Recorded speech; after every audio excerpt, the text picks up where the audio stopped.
ఈ కార్యక్రమాన్ని మీకు సమర్పిస్తున్నవారు నాగార్జున సిమెంట్ వారి విశిష్ట extraordinary cement. Straight of Hormuz global politics ఇప్పుడు ఈ సన్నని జలమార్గం చుట్టే తిరుగుతున్నాయి. ఎవరు పవర్ ఎంతో, ఏ దేశానికి ఎంత పలుకుబడి ఉందో ప్రపంచానికి చాటి చెబుతోంది కూడా ఈ సన్నని జలమార్గమే. ఇరాన్ ఈ మార్గాన్ని మూసివేయడంతో అమెరికా అధ్యక్షుడు తమ మిత్రులను సాయం కోరి భంగపడితే భారత్ మాత్రం ఎవరి సహాయం లేకుండా తన చమురు, గ్యాస్ ట్యాంకర్లను సేఫ్గా హార్ముజ్ దాటిస్తోంది. భారత ట్యాంకర్ల కోసం ఇండియన్ నేవీని రక్షణగా మోహరించి యావత్ ప్రపంచానికి షాక్ ఇచ్చింది. తాజాగా ఈ అంశంపైనే జయశంకర్ క్రిస్టల్ క్లియర్గా కామెంట్స్ చేశారు. యుద్ధ సంక్షోభంలో దౌత్యపరంగా అనుసరించిన వ్యూహాల గురించి కీలక వివరాలు బయటపెట్టారు.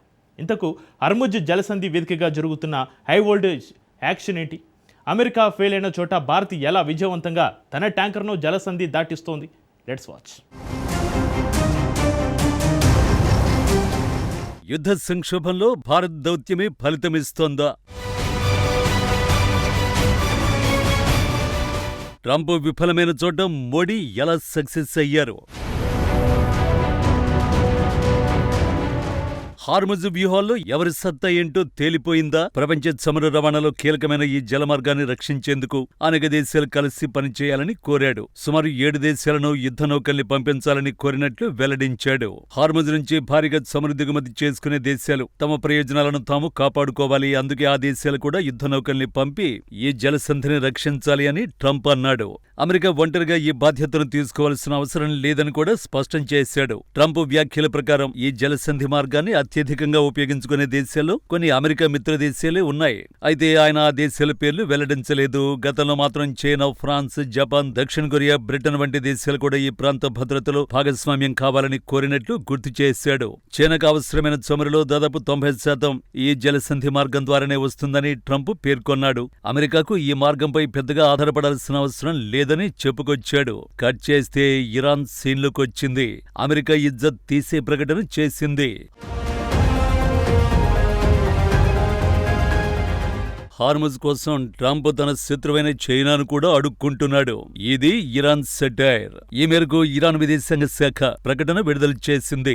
ప్రపంచంలోనే అత్యంత శక్తివంతమైన ఆర్మీగా చెప్పుకునే అమెరికా ఇప్పుడు తన ఆయిల్ ట్యాంకర్ నౌకల రక్షణ కోసం ఇతర దేశాలను యాచిస్తోంది. చివరకు తన చిరకాల శత్రువైన చైనాను కూడా బతిమిలాడుకునే స్థాయికి ట్రంప్ దిగజారిపోయారు అని ఇరాన్ విదేశాంగ శాఖ తన ప్రకటనలో ఎద్దేవా చేసింది. మిడిల్ ఈస్ట్ లో తన పట్టు కోల్పోతున్న అమెరికా మిత్ర దేశాల చుట్టూ ప్రదక్షిణలు చేస్తోందని ఇరాన్ మీడియా సైతం వ్యాఖ్యానించింది. హార్ముజ్ తమ అధీనంలోనే ఉంటుందని, ఇతర దేశాల నౌకల గస్తీకి తాము అంగీకరించబోమని ఇస్లామిక్ రెవల్యూషన్ గార్డ్స్ కోర్పు స్పష్టం చేసింది. మరోవైపు రష్యా నుంచి చమురు కొనుగోలుకు తాత్కాలికంగా అనుమతి ఇవ్వడంపై కూడా ఇరాన్ వ్యంగ్యంగా స్పందించింది. ఒకప్పుడు రష్యా నుంచి ఆయిల్ కొనొద్దని భారత్ సహా అనేక దేశాలపై ఒత్తిడి తెచ్చిన అమెరికా ఇప్పుడు కాళ్లబేరానికి వచ్చిందని ఆ దేశ విదేశాంగ శాఖ మంత్రి సయ్యద్ అబ్బాస్ అరాగ్చి ఎగతాళి చేశారు. కానీ కథ ఇక్కడితో ముగిసిపోలేదు. అమెరికాకు ఆస్థల సెస్సల షాక్ ఇప్పుడే తగిలింది. ట్రంప్కు మిత్ర దేశాలే ఊహించని షాక్ ఇచ్చాయి. ఇరాన్ యుద్ధం కారణంగా దెబ్బతిన్న హార్ముజ్ను సురక్షితంగా ఉంచేందుకు, అక్కడ ఇంధన రవాణాను క్రమబద్ధీకరించేందుకు యుద్ధ నౌకల్ని మోహరించాలని ట్రంప్ 7 దేశాలను కోరాడు. అయితే ఆయన పిలుపును ఆస్ట్రేలియా, జపాన్, కెనడా తిరస్కరించాయి. హార్ముజ్ వద్దకు తమ ఎలాంటి నౌకలను పంపడం లేదని ఆస్ట్రేలియా వెల్లడించింది. యుద్ధ నౌకల్ని పంపే ఉద్దేశం తమకు లేదని ఆస్ట్రేలియా రవాణా శాఖ మంత్రి క్యాథరిన్ కింగ్ స్పష్టం చేశారు. ఆ మార్గం చాలా ముఖ్యమైనది అయినప్పటికీ తమ నౌకలని పంపడం లేదని ఆమె తెలిపారు. ఇటు జపాన్ నుంచి అటువంటి స్పందనే వచ్చింది. మధ్యప్రాచ్యానికి యుద్ధ నౌకల్ని పంపే ఆలోచన ప్రస్తుతానికి లేదని జపాన్ ప్రధాని సనాయే తకైచి పార్లమెంటులో ప్రకటించారు. జపాన్ రాజ్యాంగం ప్రకారం సైన్యాన్ని విదేశాలకు పంపడంపై ఉన్న పరిమితుల దృష్ట్యా ఈ నిర్ణయం తీసుకున్నట్లు తెలుస్తోంది.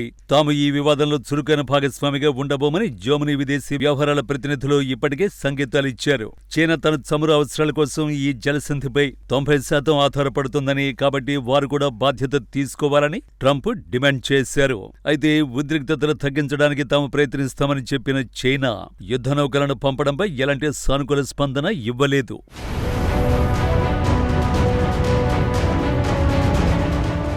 మరోవైపు కెనడా ప్రధాని మాక్ కార్నీ కూడా ఇదే చెప్పారు. ఈ ఆపరేషన్లో నేరుగా పాల్గొనేందుకు యుద్ధ నౌకల్ని పంపే ప్రణాళికలు ప్రస్తుతానికి లేవని కార్నీ స్పష్టం చేశారు. కెనడా శాంతి దౌత్య మార్గాలకే ప్రాధాన్యమిస్తుందని ఆయన పేర్కొన్నారు. ఇక అమెరికా మిత్రదేశం సౌత్ కొరియా కూడా ట్రంప్ కు షాక్ ఇచ్చింది. యుద్ధ నౌకల్ని పంపించడంపై నిర్ణయం తీసుకునే ముందు అగ్రరాజ్యంతో చర్చలు జరుపుతామని దక్షిణ కొరియా వెల్లడించింది. బ్రిటన్ ప్రధాని స్టామర్ డొనాల్డ్ ట్రంప్ తో నిరంతరం సంప్రదింపులు జరుపుతున్నారు. గ్లోబల్ షిప్పింగ్ కు ఆటంకం కలగకుండా ఉండాలన్న విషయంలో ఏకీభవిస్తూనే సైనిక మోహరింపు విషయంలో కెనడా వెనకడిగేసింది. సింపుల్ గా చెప్పాలంటే ఏ మిత్రదేశం అమెరికాకు మద్దతుగా హార్ముజ్ లో రంగంలోకి దిగడానికి సిద్ధంగా లేదు. దీనిపై ట్రంప్ స్పందిస్తూ మిత్రదేశాలు సహకరించినా చేయకపోయినా అమెరికా చూస్తూ ఊరుకోదు, కానీ ఎవరు సహాయం చేశారో ఎవరు చేయలేదో మేము గుర్తుంచుకుంటామని ఘాటుగా వ్యాఖ్యానించాడు. సో హార్ముజ్ జలసంధి నుంచి తమ నౌకలను సేఫ్ గా వెళ్లేలా చేయడంలో ట్రంప్ ఫెయిల్ అయ్యారు. కానీ అదే హార్ముజ్ నుంచి భారత్ తన ట్యాంకర్లను సేఫ్ గా ప్రయాణించేలా చేస్తోంది. ఇక్కడే ప్రపంచం దృష్టి భారత్ పై పడింది. అమెరికా వంటి పవర్ఫుల్ దేశాలు సాధించలేని దాన్ని భారత్ కేవలం దౌత్యంతోనే సాధించగలగడం చాలా దేశాలను ఆశ్చర్యపరుస్తోంది. తాజాగా ఈ విషయంపైనే జయశంకర్ క్లారిటీ ఇచ్చారు.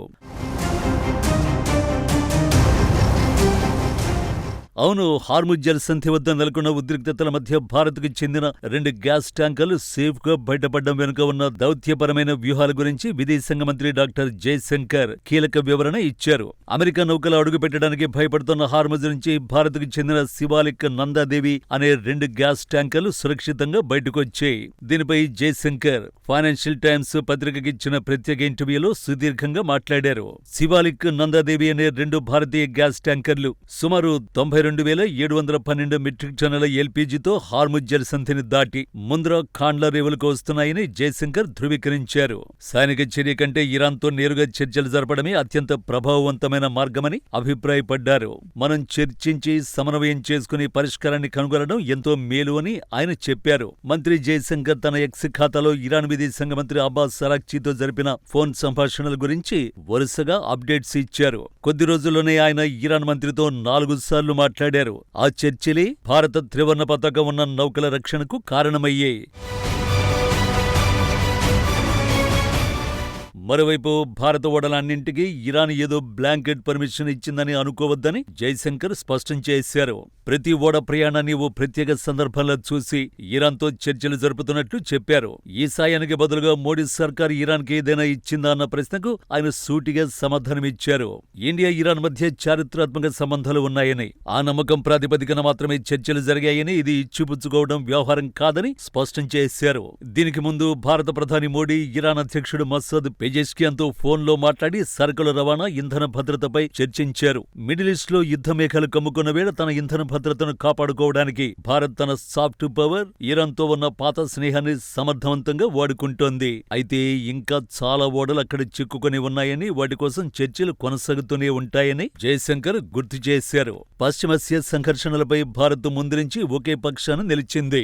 శాంతి చర్చలు మాత్రమే యుద్ధ సంక్షోభాన్ని ముగిస్తాయని ఇరు పక్షాలకు చెబుతోంది. కానీ అమెరికా అలా కాదు. తన ఆర్థిక సైనిక శక్తితో ఇరాన్ను తన కాళ్ళ దగ్గరకు తెచ్చుకోవాలని ప్రయత్నిస్తోంది. మొదట ఖమేనీని హతమర్చితే ఇరాన్ లొంగిపోతుందని భావించారు. కానీ ఇరాన్ ఈసారి తాడో పేడో తేల్చుకోవాలని డిసైడ్ అయింది. రాజకీయ నాయకులు లేకపోయినా సైన్యమే పోరాడాలని డిసైడ్ అయింది. ఈ పరిణామాలతో ఏం చేయాలో పాలుపోని పరిస్థితుల్లోకి ట్రంప్ వెళ్లిపోయారు. ముఖ్యంగా హార్ముజ్ జలసంధి మూసివేత ప్రపంచాన్ని ఉక్కిరిబిక్కిరి చేస్తోంది. ఆ ప్రభావం అమెరికా పైన పడుతోంది. ఈ క్రమంలోనే మిత్రదేశాలను సాయం కోరి భంగపడ్డారు ట్రంప్. ఇండియా మాత్రం చర్చల ద్వారా తన గ్యాస్, చమురు ట్యాంకర్లను సురక్షితంగా హార్ముజ్ జలసంధిని దాటిస్తూ ప్రపంచాన్ని ఆశ్చర్యపరుస్తోంది.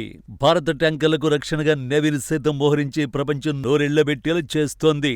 అందుకే హార్ముజ్ కేంద్రంగా జరుగుతున్న ఆటలో అమెరికా ఆర్థిక సైనిక బలం కంటే భారత్ అనుసరించిన దౌత్యమే విజయం సాధిస్తోంది అనేది.